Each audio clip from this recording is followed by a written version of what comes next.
The boys are back! Malmchiki, which I just learned is Russian for boys. Like 30 seconds ago.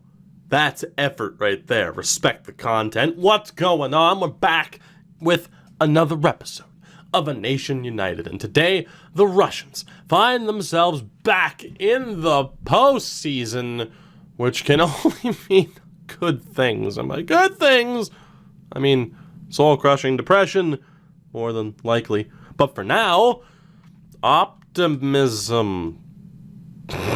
Optimism in a playoff series when we have home ice advantage in the first round. Yeah, right. We might win, we might not.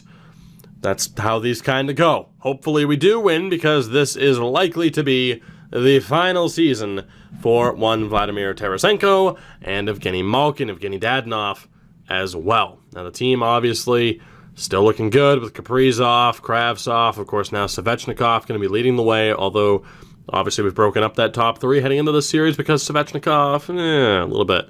But Barbashev, Malkin also on the second line, we'll see what happens. And then again, Dadonov, Michkov, Kavanov, Korshkov, Medvanov, Volkov,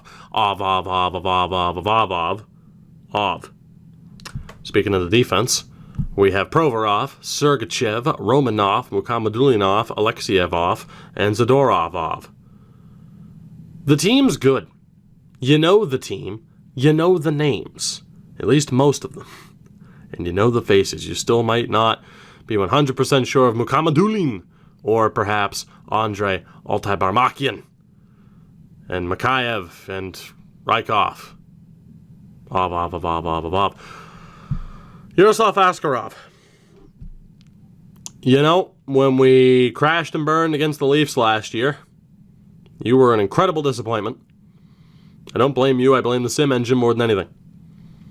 Point being, though, that we really need to win.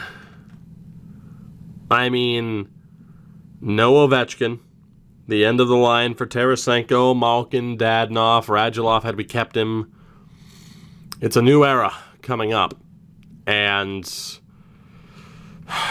the youth might not be good enough to get us over the line. The youth might not be good enough to get us past this first round matchup. Jesus, Marian Hossa. Okay, this is what we're up against. Ville Latti, top line, former first overall pick. Braden Point and Nikita Kucherov. Second line of Pierre Bourgeois is what I'm going with. He's back again. Going with Bourgeois. Cole Perfetti and Vladislav Sorokin. I almost said Vladislav, and I'm like, that's not a V, that's an L. Former third overall pick, Steven Stamkos, Anthony Cirelli, and Brock McGinn make up the third line. Fourth line of Riley Tufte, Zach Aston Reese, and Gabriel Fortier. The defense better be garbage, and it's not. How do they have this much money? Victor Hedman and Cal Foote, Dmitry Orlov, and Martin Fehervari. Marcus Tulipov, who is Ukrainian, if I'm not mistaken. Nope, he's Russian. Somebody that we could target. Oh! He was drafted by us. Wonderful. Colton Parayko's there with them, the goaltender. How do you have this team? Oh my God. So you have an Adam Larson scratch, Boris Kachuk and Valeri Nichushkin. How much is Vasi making? 9.5. Markstrom's on a nothing deal at this point. Hedman, 8.5. Just under 5 there. 4.7, 4.7. How? Like, they have to be so close to the cap as it is, and then factor in that Latti's deal is up. Obviously, the ELCs are how they're affording this, but look at this. Like, Cooch and Point making what they're making. Sorokin's is making 5. Perfetti's already on a monster deal. Like, they have to be right up against the cap right now. We're going to go look at their contracts because they are totally boned when Bourgeois' deal is up as well as Latti's. They have to be screwed. They have to be. They have $4 million in cap space. How? Oh my God. That's insanity. Hedman's deal is up. It looks like they're going to let go of Fehervari. They're going to keep Parayko, though. And then forward-wise, they already signed Lottie and Bourgeois. How the hell? Wow, they must have 85% tricked that, because those are some cheap-ass deals. Steve Yzerman's returned back to Tampa, apparently just in time to friggin' dick me over, because this is going to be a bad time. We had 11 more wins than them in the regular season. We're on a much better pace heading into this postseason matchup. I think we are 100% screwed. I wish I could be optimistic. I think we're screwed. This does not bode well for us at all. And I will be genuinely shocked if we make it out of the first round, despite being favorites. I will also be genuinely shocked if menu lag is no longer a thing in NHL 21. Let's do this. The series is underway. Oh boy. First period, decent start. Kirill Kaprizov with the opening goal. Shots were about even. That power play tally's the difference maker thus far. Second period, still a 1-0 lead for the Russians. 17 shots to 14. Third period, long way to go, although Shakir Mukhamadullin with the goal to double the lead. Things are not done yet. Power play, Vladimir Tarasenko, Andrei Svechnikov. Power play for Tampa. I don't believe this is over yet. 5 minutes for, I think we're safe. The Russians show up in a big-time way in Game 1. A 4-0 victory. A 23-save shutout for Yaroslav Askarov. 25 shots to counteract those 23, and we made the most of them. First star effort from Askarov, Kaprizov, and Malkin. Strong in a victorious showing. As overall, it wasn't really one line or one player that stood out in particular. Aside from perhaps Yaroslav Askarov, a complete game performance and effort from the Russians in Game 1. But we have a long, long way to go, as per usual. As per usual. We will keep the team the same, though, and we will see what happens here in Game 2. What is going to be the story of this game? First period, scoreless. 9 shots to 8. Second period, no longer scoreless. Shakir Mukhamadullin scores again, as well as Alex Alexiev. 24 shots to 14. We go to the third period of Game 2, up by 2. Unbelievable. Power play goes to waste. I am now officially concerned with what that normally means, although we are halfway through the third period here. Matvei Michkov with the goal to make it 3. Alexiev with his second of the game to make it 4. Back-to-back shutouts for Yaroslav Askarov. Oh my God. A 24-save shutout. A 3-point night for Matvei Michkov with 2 goals from the defenseman Alexiev. And that is about as perfect of a start as you could possibly hope for in a series. Absolutely unbelievable. Back-to-back convincing 4-0 wins to begin this series. We already know that Askarov is going to get lit up in the first period of Game 3. So in the meantime, let's enjoy the fact that he has stopped all 47 shots he has faced thus far in this series. Imagine that, an elite goaltender playing like an elite goaltender. Because, you know, every time Martin Brodeur, Patrick Waugh, or Dominic Hasek went to the playoffs, they shit the bed most times. That's just how it worked, right? Again, we know he's going to get lit up to start this next game, so just to take a look here.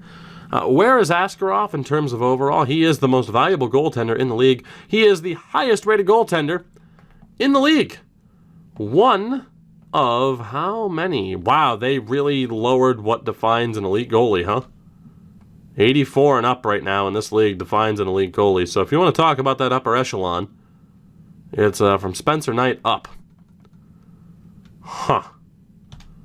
Askarov is the number one goaltender in this league right now. And for the first 2 games of this series, he played like it. Again, he is going to get destroyed here, and I am certain we're going to lose Game 3. I am almost willing to bet it's going to be the home team has yet to lose kind of trend here. We'll see if I'm proven wrong. First period, 1-0 Russia. Vitaly Kravtsov with the goal. 9 shots to 11 in their favor. Second period, Tampa finally scores a goal after 7 periods of play. Bourgeois gets it, but from there, Malkin, Kavanagh, and Kravtsov with his second goal of the game. 3 goals in 5 minutes. 22 shots to 20, but a 4-1 lead on the board as we head to the third. This game's not over, although it might be now. Vladimir Tarasenko with a power play goal makes it 5-1. Power play for Tampa here. Bourgeois scores again. Second goal of the game. This one on the power play. Under 8 minutes remaining. 5-2 lead. The Russians are going to take a 3-0 series lead. 5-2 in Game 3. They finally get to Askarov, but it was not enough. Kravtsov and Tarasenko with big games. Bourgeois as well for the Lightning. We are up 3-0. Solid game again for the top line. And Alex Alexiev is having himself one hell of a series. And of course, the performance of Yaroslav Askarov speaks for itself thus far. 13 goals in 3 games. We go to Game 4. We're not counting chickens before they hatch. Let's see what happens. Here we go. First period, scoreless. 17 shots to 4 in the Lightning's favor. Askarov stands tall. Second period, Askarov stands tall. 25 shots to 14 in their favor. We are still scoreless in Game 4. Tampa fighting for their lives as we begin the sim here. The next goal could very well end the series. Marcus Tulipov scores against his former team. Under 10 minutes remaining now. Another power play for Tampa. Nikita Kucherov scores again. The Russians on the Lightning side stepping up. And indeed, we will not get the Toronto treatment. So there you go. Actually, kind of glad. That a team as good as Tampa doesn't just get swept. Because of course they would. Well, it happened in real life that one time, so it's fine. It's nice to see them actually put up a fight. As it probably should be. Because honestly, it was ridiculous that Vasilevsky was playing as poorly as he was and that their offense, everything was going wrong for Tampa in those first 3 games. Everything. It's a bit too convenient.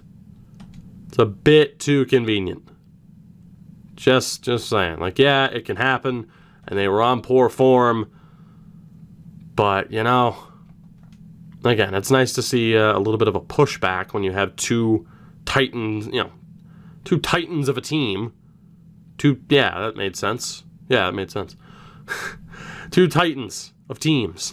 Going head-to-head, it makes sense for one to not just roll over and die before the series even starts. Thank you. So we go to Game 5. Still up 3-1 in this series. We'll see what happens from here. Reverse sweep inbound. First period, and a 1-0 lead for the Russians. Ivan Provorov gets us on the board after we just really failed to show up in Game 4. Second period. Yeah, so you remember what I said about a team just rolling over and dying, right? Yeah, about that. I guess they just wanted to wait a game. Cole Perfetti scores. And then we see 5 unanswered goals from Kavanagh, Tarasenko, Barbashev, Malkin, and Romanov. Point gets one back. It is 6-2. Markstrom between the pipes for the Lightning as we go to the third period. And barring a ridiculous comeback from Tampa, we are going to take this series in 5 games as we trade power play opportunities. I don't know how to feel about this as Gino makes it 7. Provorov makes it 8. Barbashev makes it 9. And the Russians eliminate the Lightning in 5 games off the back of a 9-2 victory.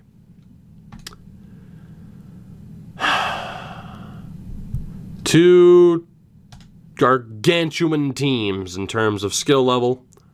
One shows up, and one very, very much does not. Like, again, I'm not saying I want the sim engine to be predictable, and I'm not saying that in real life you have 2 great teams go head-to-head and then one just dies. But it would be nice to have those series be the ones that go to 7, 6, 7 through these crazy turn of events. And to have, the lower level teams, you should beat them 9 out of 10 times, but then that one time they upset you, it's like, holy shit, it's this monumental thing.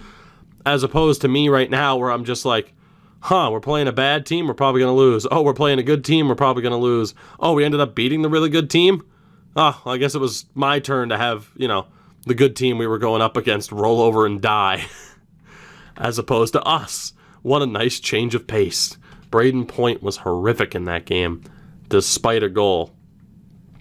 End of the day, I'll take it. I will absolutely take it. Only 4 players went without points. 3 of them were defensemen. I will take that every day of the week. We eliminate a very good team in 5 games. Our 91 rated goalie actually played like a 91 rated goalie. And we get a convincing playoff win to kick off this postseason campaign. As opposed to saying, well, now we're screwed. Gonna trade Tarasenko, Malkin and Dadonov are gone. What comes next? We actually do get to move on to the second round. As nice as that is. Tarasenko was solid. Kravtsov was solid. Kaprizov was a little bit quiet-ish. Svechnikov was phenomenal. Barbashev was great. Malkin was great. Dadonov was fine, or great, really. Michkov was great. I mean, this team did very well, but the bottom line is our defense put up points. Provorov was great. Sergachev was solid. Romanov was tremendous, as was Mukhamadullin and Alexiev. Nikita Zadorov as well, and of course the main reason. Imagine that. As opposed to the last time in the postseason we came up against a good team, Toronto, where Askarov probably had like a 600 save percentage. He actually plays like a 91 overall, who has a good team in front of him. Novel concept. Very happy to see it. Certainly not going to expect it through the rest of this series, but it is nice that it happened, and I am cherishing the moments as we are pretty much confirmed to be taking on the New York Rangers in the next round, unless something crazy happens. As the AHL team is moving on, I want to take a look here. They're already on to the next round. They'll be playing Rochester. Very good there. They took out Belleville in very quick order. So, good job there from the AHL team. The NHL team will be playing, I think it was confirmed to be New York, right?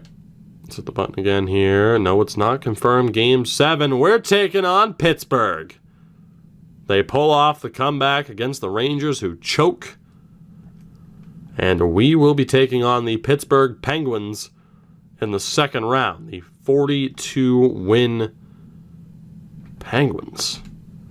Who, yeah, I mean, they're in our division, so no real surprise. I mean, we dodge a massive bullet having to take on the Rangers, so they did us a favor.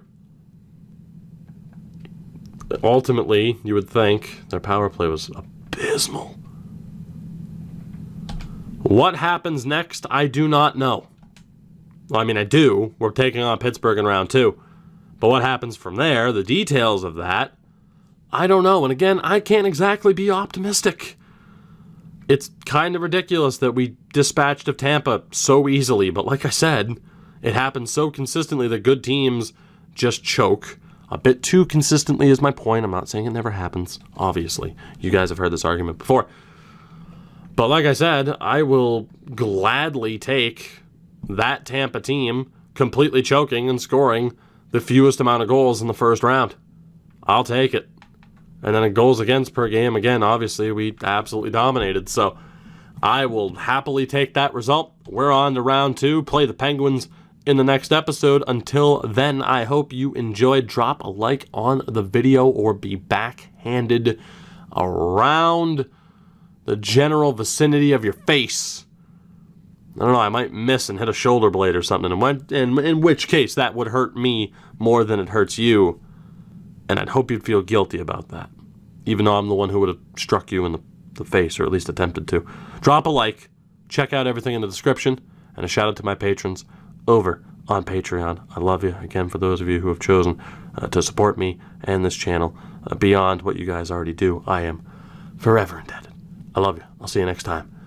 Goodbye.